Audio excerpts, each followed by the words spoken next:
This is CGTN, China Global Television Network.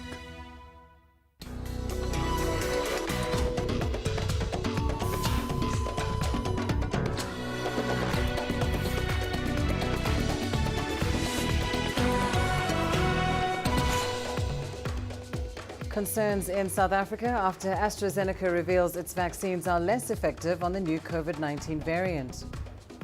The AU worried about Africa's slow uptake of vaccines procured by the continental body. And with Chinese Spring Festival just days away, authorities encourage people to stay put and minimize travel. Hello and a warm welcome to Africa Live on CGTN. I'm Lindy Mtongana in Nairobi. Also coming up this half hour. An entrepreneur's unique transport service excites the South African market with plans to rival Uber. And in sports, African champions take on European champions in the Club World Cup semi-final. Well, let's begin now with the latest on COVID-19 vaccines.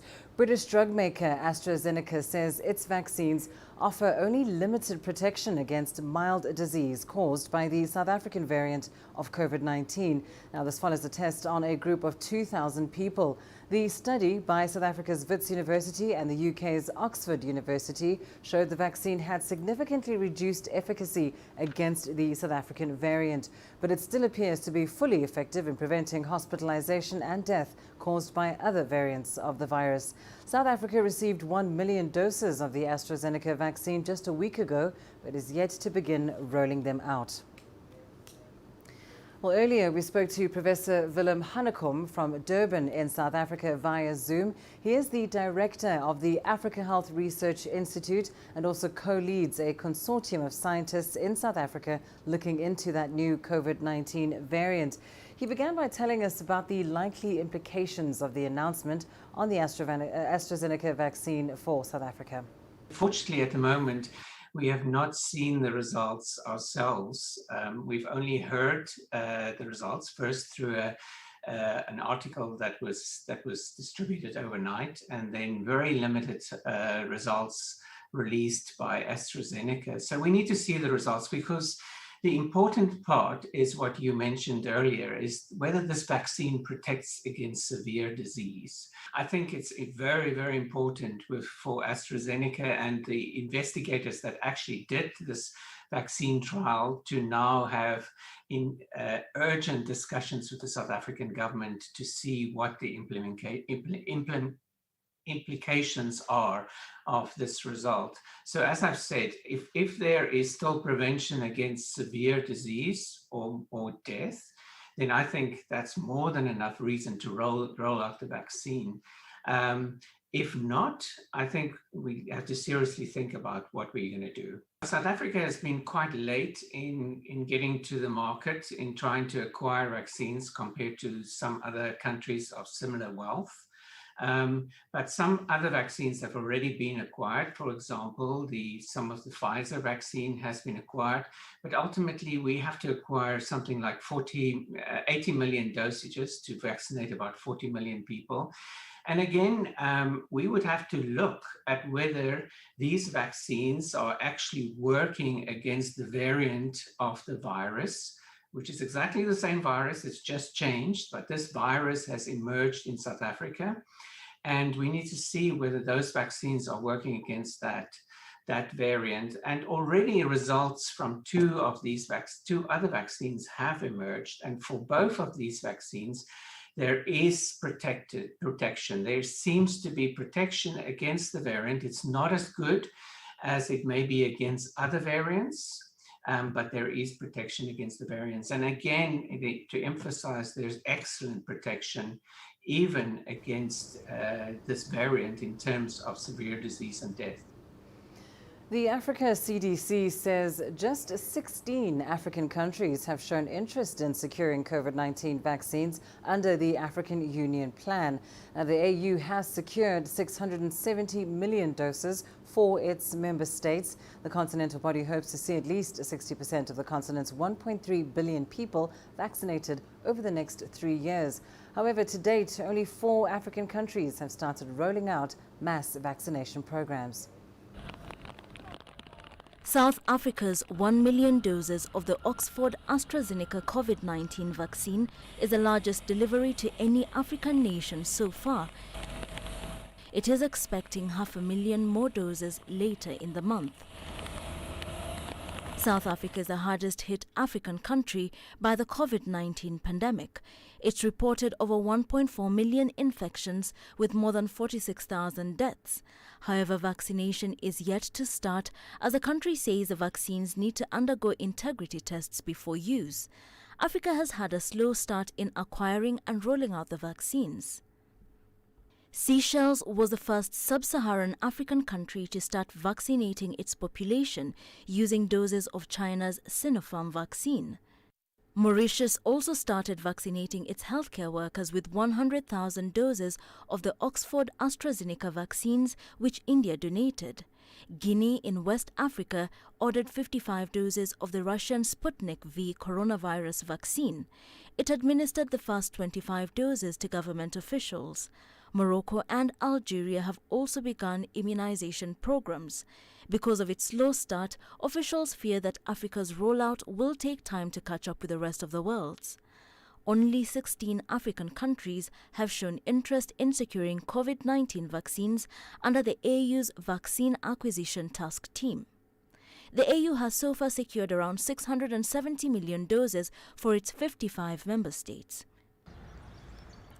Africa CDC Director John Nkengasong says the 16 countries have asked for a total of 114 million doses. He says these nations should receive the vaccines in the next few weeks. But the global vaccine disparity still raises questions about how the pandemic will play out in Africa. Wilkes Anyabwa, CGTN. Well, in Tunisia, hundreds of students and professors have been infected with COVID-19 after the resumption of the academic year at some universities. Learning institutions do have protocols in place to limit the spread of the virus. However, a second wave of the pandemic is still raging in the North African country. CGTN's Adnan Chouachi reports. There are more than 40,000 students at the University of Tunis. The Ministry of Higher Education and the Ministry of Health put in place strict COVID-19 protocols at this public institution. Many agents are in charge of enforcing the prevention measures at all gates on campus. Face masks are mandatory and social distancing must be observed. The university provides face masks and hand sanitizers for the students who cannot afford these necessary products. Many students said that going to university is both risky and challenging during the pandemic. Some teachers have created online groups to share course material and mock exams. A study by the Ministry of Higher Education reveals that more than 90% of Tunisian students are not happy about long-term online learning and prefer returning to campus. Studying during the pandemic is not easy. We were supposed to follow courses online, but many students lack internet access. Attending in class and on campus is important for social life. I miss the previous years when we used to gather, study in groups and have fun. The Ministry of Health declared that all Tunisian universities will reopen in February. Yet health authorities say they will not hesitate to shut down any campus following a COVID-19 outbreak. I urge all students to respect the health protocols. The threat is real. We want to resume a normal life while avoiding contamination and saving lives. This is the responsibility of the whole society. Breaches of the COVID-19 regulations will therefore not be tolerated. While many universities are welcoming limited numbers of students, lecture halls have remained empty during the second wave of the pandemic in Tunisia.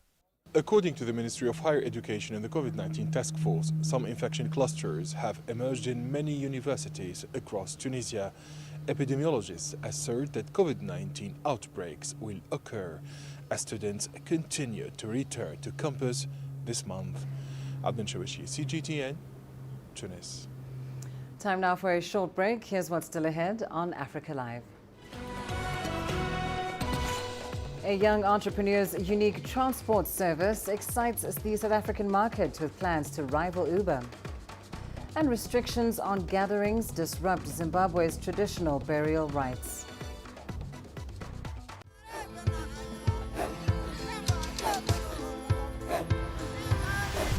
Africa is a continent of diversity, with varied climate and enchanting geography, and a people so distinct, but with a shared enduring spirit. We are at the heart of the continent to bring you the untold stories. Let's have a look. We celebrate Africa as it shapes its own destiny. Tunis, Cairo, Juba, Ethiopia, Tanzania. Africa Live. Find your voice.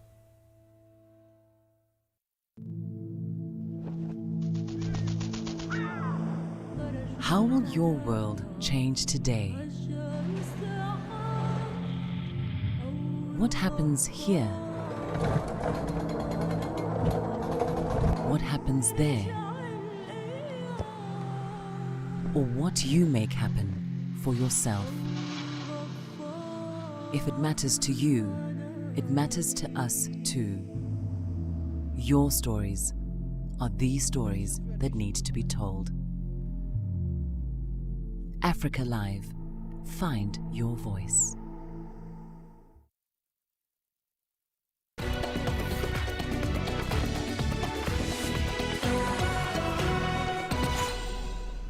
One of the world's most watched television events is now just days away. Performers completed their fourth rehearsals on Sunday for the Spring Festival Gala, broadcast by China Media Group.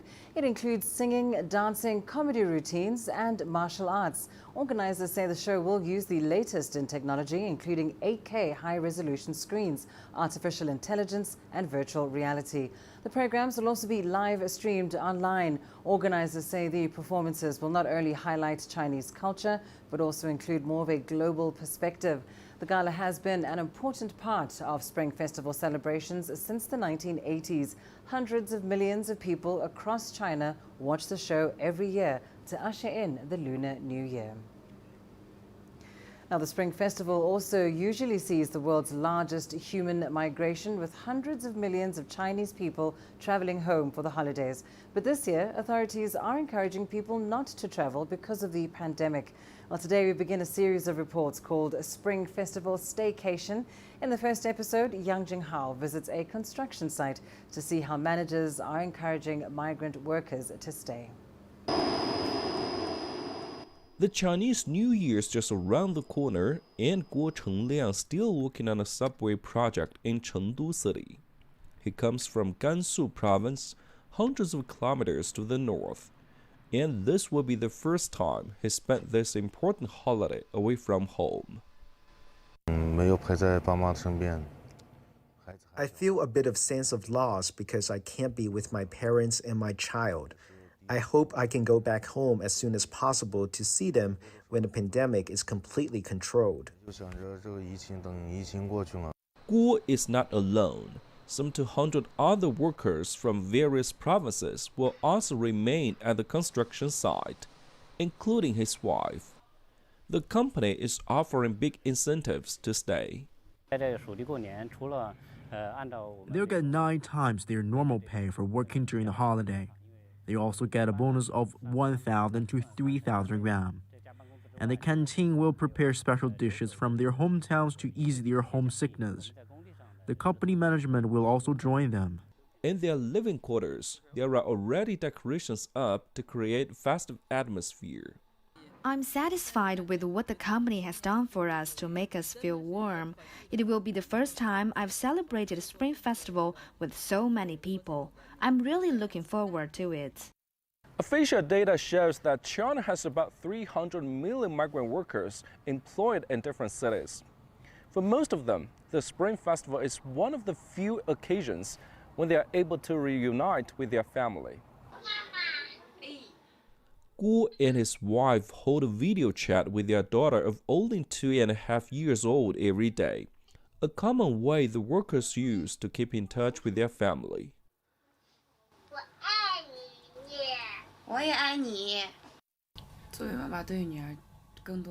As a mother, I feel guilty that I can't be with my daughter. I will try to spend every Spring Festival with her after this. The central government has issued a circular asking local authorities to provide necessary assistance to all left behind children, making sure they can still enjoy a festival full of love and joy. Yang Jinghao, CGTN, Sichuan Province. A South African electric transport service looks set to rival Uber. According to industry insiders, Scooter RSA is touted to put a spin on the South African e-hailing transport market. It is the innovation of young South African entrepreneur Fezile Dlamini. CGTN's Lindy Mtongana has more.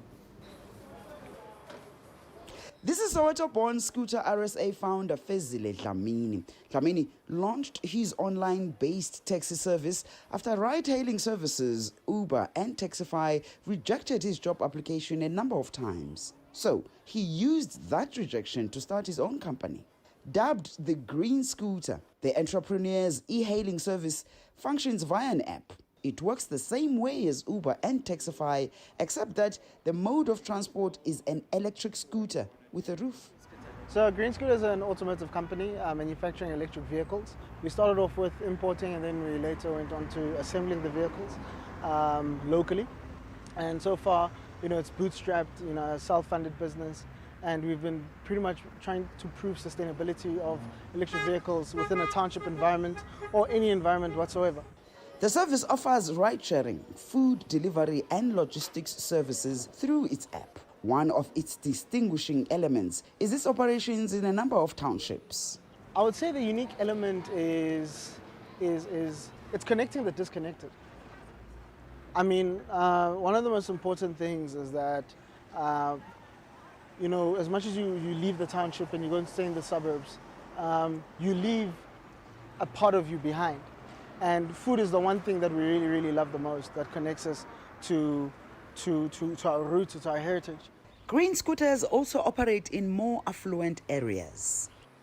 The Green Scooter vehicles are eco-friendly and they emit zero carbon emissions, therefore causing less harm to the environment. So the ZB is 100% electric. It has a 4 kilowatt battery. Top speed of 60 kilometers an hour. Average driving speed is about 42.5 kilometers an hour. Battery range is 90 kilometers from a single charge. So you use a normal 2-phase, 3-phase plug point to charge the vehicle. Dlamini's ultimate goal is to expand the service to include a scooter assembly plant here in South Africa, with the aim to contribute in a substantial way to the creation of jobs. So the future plan for Green Scooter is for us to eventually launch our factory. Our factory plans is that we plan on manufacturing 3,000 vehicles within our first year. Our conservative approach would be to manufacture about 500 vehicles within our first year and sell those. With that, it's creating a lot of sustainable employment opportunities. The social entrepreneur is also keen to expand to the rest of the African continent. Lindy Mtongana for CGTN in Johannesburg, South Africa. Restrictions on travel and burials have disrupted important traditional ceremonies across Africa. Many Zimbabweans have not been able to bid an important final farewell to their loved ones due to tough restrictions on funerals aimed at curbing the spread of the pandemic. Zimbabweans attach a lot of importance to where and how they lay their departed loved ones to rest.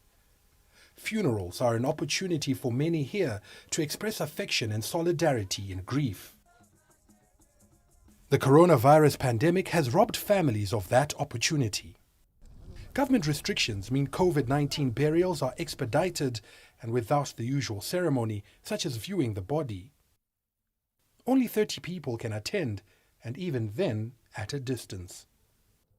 I think it's a given fact that someone's funeral should be associated with the dignity that our culture has always given to the last moments of our beloved ones.